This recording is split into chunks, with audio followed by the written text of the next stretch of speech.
Nós chegamos a este que é o último dia de Advento, o último dia que tivemos este tempo de preparação para as solenidades de Natal que começam já logo à tarde. E hoje as leituras colocam-nos diante de uma verdade importante, diante do início de tudo isto, que é lembrar-nos que sim, tivemos a fazer um caminho de preparação, tivemos 4 semanas a usar o roxo também, que é esta cor que nos simboliza o movimento e a transformação, a conversão. E, no entanto, como ouvimos na primeira leitura, volta-nos a ser lembrado que quem faz tudo isto é Deus. É sempre Deus primeiro que nos dá a graça de nos chamar, é sempre Deus primeiro que nos convida a vir e depois sim, cooperamos com a graça de Deus. Assim foi o que viu Zacarias, que agora ouvíamos o cântico dele, o Benedictus, que também é rezado na igreja todas as manhãs porque ele lê a liturgia das horas. Assim vêm todos os santos, que no fundo vêm sempre instrumentos na mão de Deus. E hoje terminamos também este caminho de preparação de novena, que começámos a fazer há 9 dias. Vamos olhar então especificamente para Santo António, este santo que sabemos que é um dos mais populares. Em todas as igrejas italianas está à porta, logo à esquerda, quando se entra, para, no fundo, cumprimentar todos os que entram na igreja. E este santo, que é tão português, que é tão nosso também, vai-nos ajudar então a preparar para o Natal, olhando para a vida dele e vendo então como é que podemos corresponder a esta graça de Deus que vem primeiro e assim viver melhor o tempo de Natal que começa já logo à tarde. Então, Santo António, o seu nome de nascença era Fernando de Bulhões, que nasceu em Lisboa no dia 15 de agosto de 1195, numa casa que hoje está à frente da sede de Lisboa, que hoje é a Igreja de Santo António. Era de uma família nobre e rica, foi filho único e pertencia à nobreza. E a sua formação inicial foi feita pelos cônegos da Catedral de Lisboa, mesmo junto à sua casa. Assim, de caráter, era alguém que gostava de estudar e ficar mais recolhido, e assim foi, então, estudando ao longo da sua formação junto aos cônegos da Catedral de Lisboa.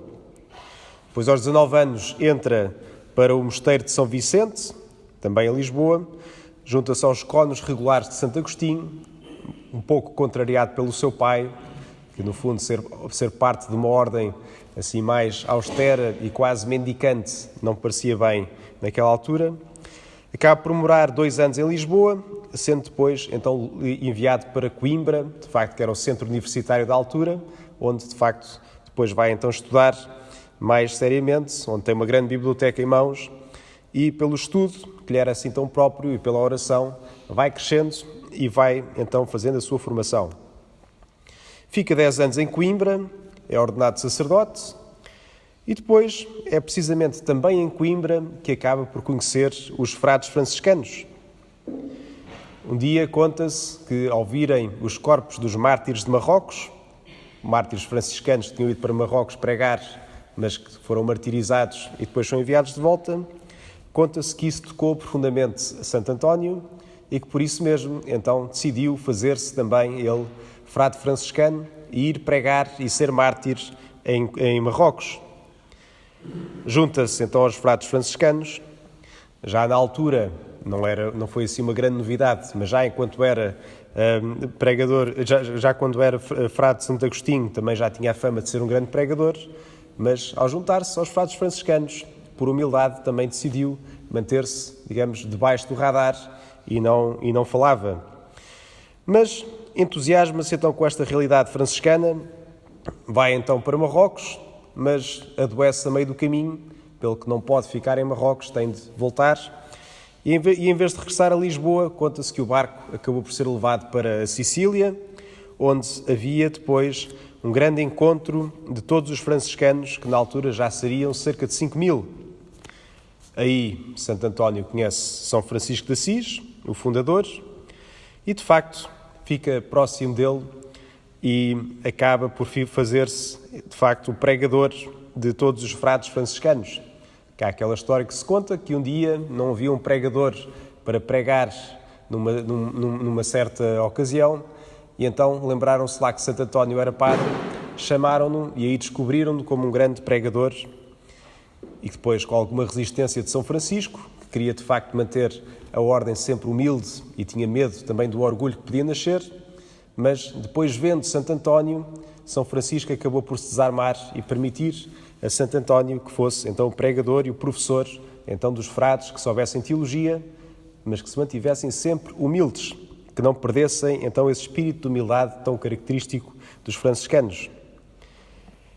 Ao tal ponto que depois São Francisco acabou por chamar de Santo António o seu bispo, porque tal era a sua sabedoria, tal era a sua eloquência, que no fundo não era que Santo António fosse bispo, mas quase que tinha essa função para o próprio fundador. Vai depois também pregar junto do Papa,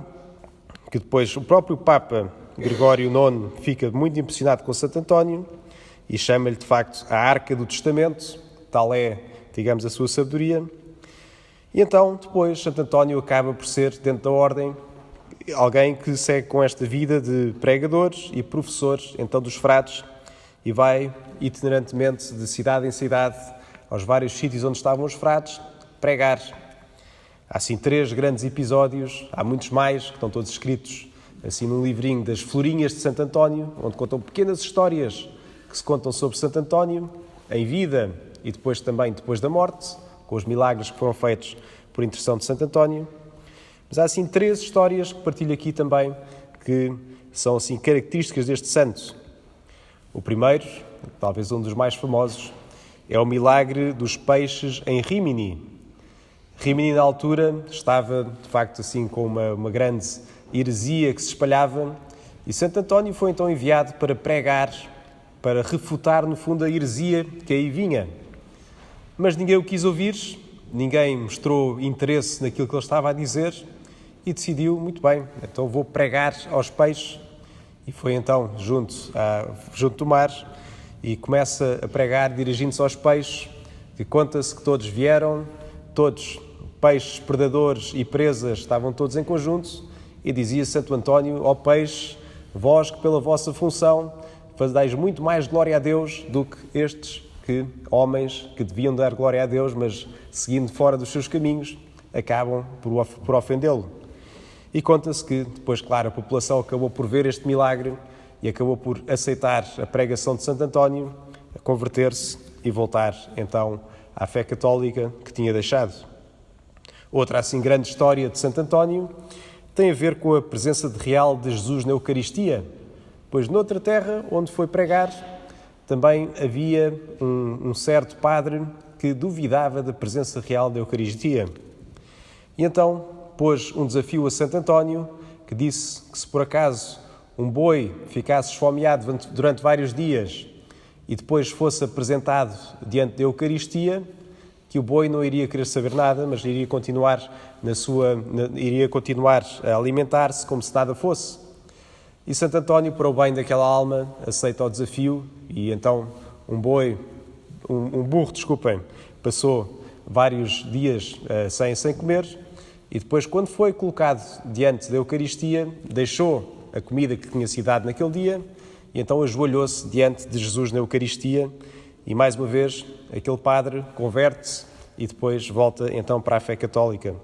Isto em Toulouse, onde Santo António fez esse milagre. Por último, e é aquele que também nos dá a imagem de Santo António com um menino ao colo, numa destas viagens de Santo António,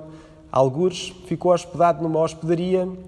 e nessa hospedaria pede assim ao hospedeiro que fique o seu quarto tranquilo, que não precisa de serviço, não precisa de nada, que vai rezar e descansar um pouco. Mas o hospedeiro, ao passar à frente do quarto do santo, decide espreitar pelo buraco da fechadura e conta-se que ele viu, então, Santo António, que tinha uma criança ao colo, uma criança que conta ao hospedeiro que era muito bela e que, de repente, estava a brincar no fundo de Santo António com a criança. E que a criança repara que alguém está a espreitar pela fechadura, aponta para o hospedeiro, que depois vai-se embora,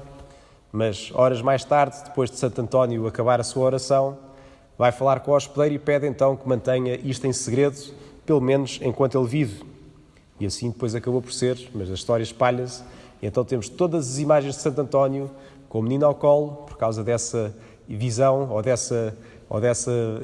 milagre que Santo António viveu de ter o próprio menino e de com ele se entreter e brincar quando estava então na hospedaria. Acaba por morrer novo, morre aos 36 anos, ainda que tenha tido uma vida muito cheia, que não parava, assim foi a vida de Santo António. E, de facto, foi alguém que deixou Deus fazer na sua vida, que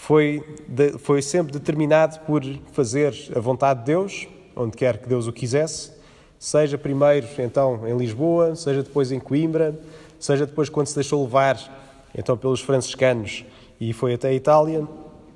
Tudo isto sempre com uma grande fé e uma grande confiança no Senhor. Em que é que nos pode ajudar, então, a preparar o coração para o Natal que agora se aproxima? De facto, a fonte de onde tudo isto vinha. O último episódio que víamos, de Santo António a brincar com o menino, é também uma imagem do amor que trazia por Jesus. Tinha uma grande intimidade com ele. Não era apenas o estudo, não era apenas a eloquência, mas era, sobretudo, esta grande intimidade com Jesus que tinha pela oração. Nós que não temos esta graça de ter um milagre, de ter o menino Jesus nos braços e contemplar o próprio Deus que se faz menino, mas pela nossa oração, pelos nossos pequenos gestos de caridade para com o nosso Senhor, as pequenas palavras que vamos dizendo ao longo destes dias que vão ser cheios, dizer: Jesus, eu amo-te. Jesus, menino, ajuda-me a ser pequenino como tu e a amar tudo aquilo que me dás. Tudo isso pode nos ajudar também a amar Nosso Senhor como fez Santo António e assim a viver uma vida mais da graça de Deus e a receber estes dons que o Senhor também nos dá para vivermos na nossa condição, na nossa vocação, também muito unidos a Nosso Senhor. Pedir ao Senhor então nesta missa que com a intercessão de Santo António e que já então nesta véspera do dia de Natal possamos deixá-lo fazer na nossa vida, que Ele faça, nos tome como instrumento e então nos leve então junto do presépio, onde com Maria, José e Jesus possamos crescer então no amor de Deus, nesse grande amor que Ele tem e que espera para nós.